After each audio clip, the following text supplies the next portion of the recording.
नमस्कार साथियों। पिछला जो वीडियो था एक रिपोर्टर में, वो वहाँ पर मैं इंटरव्यू दे रहा था, तो उसमें कई सारे मेरे साथी हैं जो गंदे गंदे कमेंट्स, गंदे गंदे इन द सेंस मतलब कि वो कमेंट कर रहे हैं, कुछ अच्छा भी कर रहे हैं, कुछ बुरा भी कर रहे हैं। अच्छा बात है।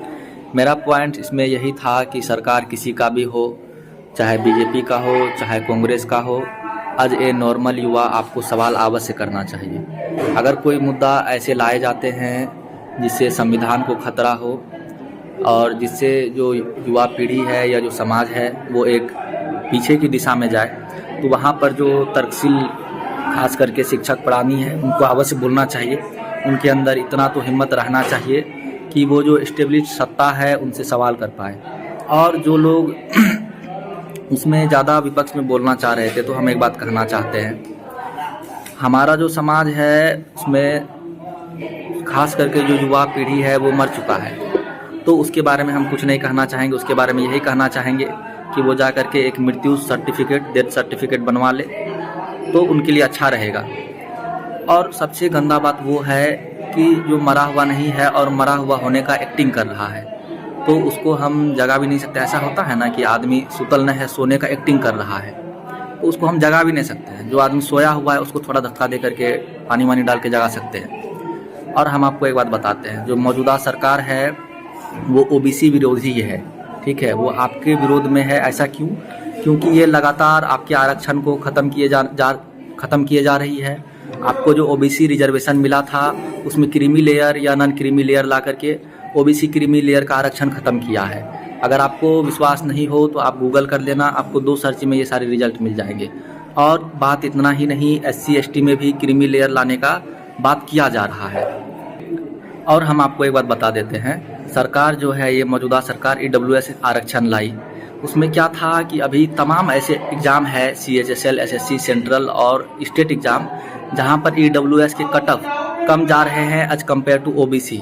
आपको विश्वास नहीं है तो हम जो है आपको प्रूफ भी शेयर कर देंगे, आप इसको देख सकते हैं। मतलब EWS का कम नंबर पर सिलेक्शन हो रहा है एज कम्पेयर टू OBC, तो OBC वाला झुनझुना बजाए, हम तो यही कह रहे हैं। और मेरे दिमाग में ये आया, अच्छा अगर ऐसा है तो क्या OBC वाला EWS सर्टिफिकेट बना सकता है? तो सबसे पहले हम गूगल में गए, टाइप किए, गूगल वाला बोलता है ना OBC वाला जो है EWS सर्टिफिकेट भी नहीं बना सकता था। बोला ऐसा झूठ बोल रहा होगा। 3-4 और साइट से सर्च किए तो ये बात भी है कि OBC वाला EWS सर्टिफिकेट नहीं बना सकता है। आप हमको ये बात बताओ, सिंपल सा सवाल है, आरक्षण क्यों लाया गया था? रिप्रेजेंटेशन के लिए। ये तो ऐसा स्कीम नहीं था ना कि कोई गरीब को अमीर बनाने का स्कीम। सवाल यहाँ पर था हक और हिस्सेदारी का। आप बात करते हो फैक्ट्री का, हम स्वागत करते हैं, हम कहते हैं फैक्ट्री लाओ, लेकिन ये बात याद रखना OBC समाज वाले लोगों, आप उसमें मजदूर बन के रह जाओगे, ठीक है। 100 में से एक आदमी को भी ऊपर उठना नहीं के बराबर संभव है। अगर आपको विश्वास नहीं होता है तो आप जो है इतिहास पढ़ के देख लेना, इतिहास उठा के देख लेना। हम जो है इतिहास पर कुछ वीडियोज़ बनाएंगे ज़रूर। कुछ लोगों को बुरा लगेगा लेकिन हम कुछ नहीं कह सकते। हम समाज के विद्वान लोगों से कहते हैं चर्चा करें चीज़ों पर, सोचे समझे। और हम भगत सिंह, अम्बेडकर जी को मानने वाले लोग हैं, कृपया हिंसा पर ना उतरे। आप तर्क वितर्क से बात करें तो बेहतर रहेगी और समाज में जो है सोचने समझने का इच्छा शक्ति जागृत होगी। आखिरी में हम यही कहना चाहेंगे कि आप जो है अपना पॉपुलेशन देख ले। आपका अगर पॉपुलेशन 50% है, 60% है, और आपका तमाम इंस्टीट्यूशन में, चाहे वो कोर्ट हो, हाई कोर्ट हो, सुप्रीम कोर्ट हो या कोई गवर्नमेंट स्कूल्स हो, वहाँ पर जो है आपका रिप्रेजेंटेशन, आपका आबादी वहाँ पर मात्र 1% या 2% है। ऐसा क्यों? क्या सारे जो पीछे कैटेगरी के जो लोग हैं वो बुड़बक हैं, मूर्ख हैं? ऐसा तो नहीं है। उन्हें मूर्ख किसी कारणवश से रखा गया है। तो यहाँ पर रिजर्वेशन लाया गया था एज ए रिप्रेजेंटेशन कि अगर किसी एक पार्टिकुलर समाज का, वर्ग का 60% आबादी है तो कम से कम 50% भी वो तमाम बड़े बड़े इंस्टीट्यूट पर उनका रिप्रेजेंटेशन हो, अपना हक हो, अपना अधिकार हो। तो यहाँ पर EWS रिजर्वेशन लाने का कोई तर्क नहीं बनता है। और आप जो है इतिहास, मतलब आप अपना देख लीजिए कि बिहार में या फिर ऑल ओवर, हम बिहार का ही स्पेशल बात कर रहे हैं, कितना % भूमि, कितना % रिसोर्स किसके पास है, ठीक है। आप कितना भी क्या कैपेबल हो जाते हो, कितना भी बुद्धिमान हो जाते हो, तो आप रहोगे ओवरऑल एक गरीब में ही ज़्यादातर चांसेस है।